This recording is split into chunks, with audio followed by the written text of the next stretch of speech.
Welcome back to Change Ed. Change. Oh, I did Tony. You did do Tony's. You threw me off there a little bit. The number one rated podcast in all of America, and now swarming our neighboring state of New Jersey. More on that to come in a minute. Is New Jersey separate from America? Apparently. Oh, it did sound that way. That was not my intent. My apologies to our guest. Wow. I don't even think we can edit that and make that sound better. No. So you're just going to have to sit in that. I am the number one rated host in all Maybe of America. not anymore. And in the neighboring country of New Jersey. Andrew Kuhn, education consultant from Montgomery County Intermediate Unit, here with me. Patrice Semachek, also out of the Montgomery County Intermediate Unit and an educational consultant. Hasn't changed. Are coming live from, I'm afraid to even say the IU because I always get it wrong. Lancaster, Lebanon, IU 13. With Jason Zimmerman, and I am the teaching and learning collaborative consultant of STEM. Shout out to my teacher friends in New Jersey. Hey. Yeah, hey. In the other country of New Jersey. Yes. You need a passport to visit them. That's why you're talking to them through a podcast. Exactly. Here with us today is a great friend of ours who is supporting us in this work. Not just us, not just the Change Ed podcast, but really all of Pennsylvania. Patrice and I had the honor of meeting her at the New Jersey Science Convention last year. New Jersey has been doing this work. They adopted the NGSS 10 years ago and have much farther ahead of us. So our thought process was, let's go learn from people who are smarter than us. We went to a new country. We learned new things. We've met new people. But here with us is Erin Fedina. Welcome, Erin. Erin is from Howell Township Public Schools, and Yes. You are a supervisor of mathematics, science, and gifted education. That's correct. Small job. I got it all right. Erin, if you don't mind, maybe besides your title, if you don't mind just telling us a little bit about yourself and introducing yourself to our Change Ed Nation. Sure. I have had the pleasure of being in education for 24 years. I also have a commonality with all of you. I went to college in Pennsylvania. Oh, I had an incredible experience attending Kutztown University. Okay. oh nice. Yeah, where I received my undergrad degree. Since then, I've received 2 master's degrees. I thoroughly enjoy being an educator. I kind of took that personal oath the day I graduated and said that I will be a lifelong learner. And I hold that true and dear and close to my heart. And I couldn't be happier to spend this time with all of you, sharing our experiences, and not only sharing our experiences, but learning from all of you. You know, administrators are really coaches. Do you think that's a new mindset, or is that something that new to NGSS for us in Pennsylvania Steels? Is that new, or is that, an evolving mindset that you've seen in the practice? I definitely think that's a new mindset. I think that there's several aspects involved in observations. I think that it's compliance. Mm-hmm. It's a checklist. Administrators have their list and they want to check that off. I think it's a one-way conversation. It's a very dictatorial kind of conversation, for lack of better words, where administrators come in.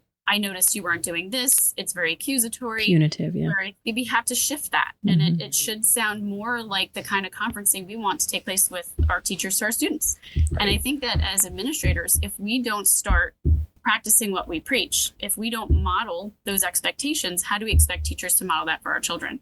So I think the NGSS opened those doors to the reality that if we want to really take a look at partnerships, inclusivity, if we really want to have a lens of equitable learning, the NGSS is there to open and refresh those conversations. And the reason I say that is because I also spent a majority of my career in mathematics. And so when the NGSS came out, in all my knowledge of curriculum, which I've been an administrator for quite some time, has always been, this is what the students must learn. You must be able to count to 20, and you must do this by this grade. When the NGSS came out, I had a huge epiphany. I sat and I read, and I was listening to Brian Reiser. I caught every single YouTube video I could as he talked about the unpacking of the NGSS standards, and I realized such a shift in thinking here. Yeah.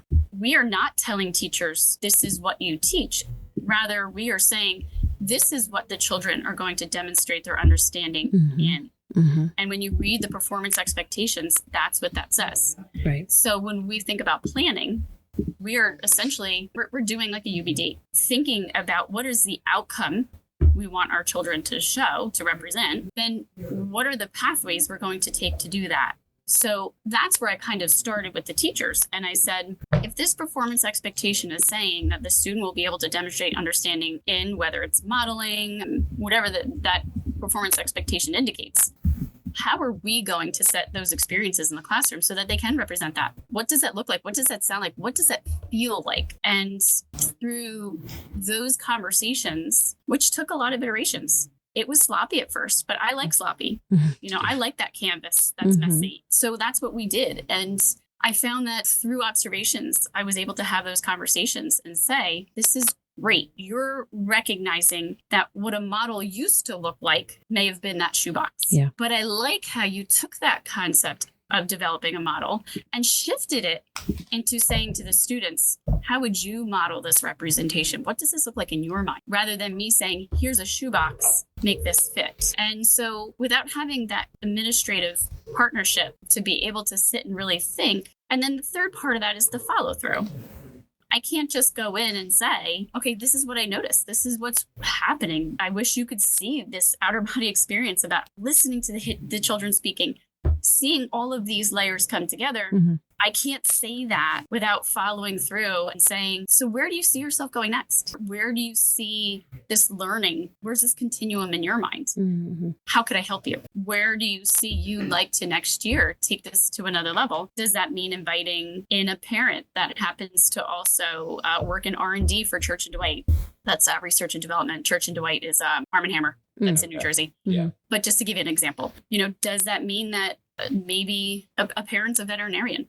And we're working on an ecology unit, and we want to put some practical experiences to this. So we took that adventure and we did that. So we went out and sought some community involvement. Here in Monmouth County, we have what's called a reclamation center. And we had a gentleman whose role was to educate people on how our disposal works in our county. Oh, nice. And he came in and spoke to the kids. And then what we were able to do is we were able to say, when we talk about human impact and when we talk about climate change, what does the local impacts look like? Right. How do you contribute to those conversations? And we taught kids about how plastics are recycled. Nice. And what we did is we taught them, look at that number. That number represents something. And then we took that to a whole nother level with our middle school students and said, so what do you notice about plastic? Let's feel some plastic. So we felt some plastic. We felt some water bottles. We felt some plastic containers. We felt plastic toys, different feelings. And then we talked about polymers. And then so that we kind of went into the chemistry piece. So linking the phenomenons to cross over the sciences is really the intentions of the next generation science standards. Yeah. It's not linear, rather multidimensional, so that kids see that's reality. That's how sciences work. So working with administrators, we were just talking about this morning in my team meeting, and we were saying, so principals are just overwhelmed right now, just with even just building facility, like the facilities of a building, the compliance pieces they have to fill out. How did you get your principals, their mindset shifted to understand NGSS and the shift in what a classroom should look like when they're observing science, so that they know that relationship of change of like the teachers might go through the professional development, but how did you get all your admin kind of on board and on the same page? That's actually an excellent question. So that was kind of a two-pronged approach. The first being was look-fors, creating observational look-fors and feedback. Just by providing those prompts, again, modeling what would take place in a classroom. Yeah. Just like we want to give some talking points and thinking prompts to our students, we do the same for them. And so these are just look-fors, things to notice, ways to celebrate. And then the second part of that was choosing teachers. When we first went through the process, some teachers embraced it immediately. Right. They were like, this is incredible. I see where this could really take our kids to new levels. Yeah. So what we did is we designed them as model classrooms. And so what I would do is I would go in and we would go visit some of these classrooms, and I would point out, did you notice how the teacher was presenting the lesson with a phenomenon, but really just giving subtle hints, but the children were really taking the concept and flowing? And did you notice that as the teacher walked around, the teacher was meeting with each of the groups to just listen to what they were saying to get like informal assessment. But in doing so, kind of sparking the conversation to go in certain directions, and then brought the whole class together to share out all those thinking or all the reasoning based on whatever they were just presented with. That took time, but it was definitely a really eye-opening experience, because the principals were then getting very excited, and then they were getting involved in a way where they were themselves noticing things that didn't necessarily need to be pointed out at that point. And then really celebrating the successes of those teachers motivated the other teachers, because not only for themselves did they want to change, but they wanted their students to have those similar experiences, because they saw the excitement, they saw the initiative. We noticed in those model classrooms, students were just thriving in all sorts of ways, whether it was academically, they were bringing it into their language arts classroom and writing about some of those experiences. So it was like contagious. It was like a good contagion. Did you have any opportunity for teachers to see each other? So you had those model classrooms. So I'm thinking about like the Shanghai model that they used, TPEG, which is the teacher peer excellence groups, where they kind of set these teachers as this is a model teacher, not that they're doing everything perfect, but they understand the whole pedagogy shift, and let's go in and see their classrooms. Did you figure out any of that, of letting teachers observe those rooms? We have. We also encouraged and empowered teachers to really, and we supported PLCs. We felt that was probably the first phase in that, because if they were co-planning and having those deeper conversations and sharing those resources, that I felt like was a continual opportunity for growth for all people involved in that PLC, secondary to going and visiting. But they do, and then they would even sometimes pair together on certain projects. Oh, cool. So they may at times have something going on, like let's just say the solar eclipse that recently happened. That also sparked some partnerships within periods for kids that wanted to take that astronomy level a little further. So, but yes, I think that having teachers going and seeing each other, and they too just having like a jot list or a checklist of did you notice sort of things, with area left for them to jot down things that they've noticed as well, also helps, because it keeps the person focused, so that they're not necessarily focusing on things that may not necessarily be something that would help them grow. Yeah. Erin, one of the things that we've seen through this process, and now I feel like I can't unsee it, is the difference between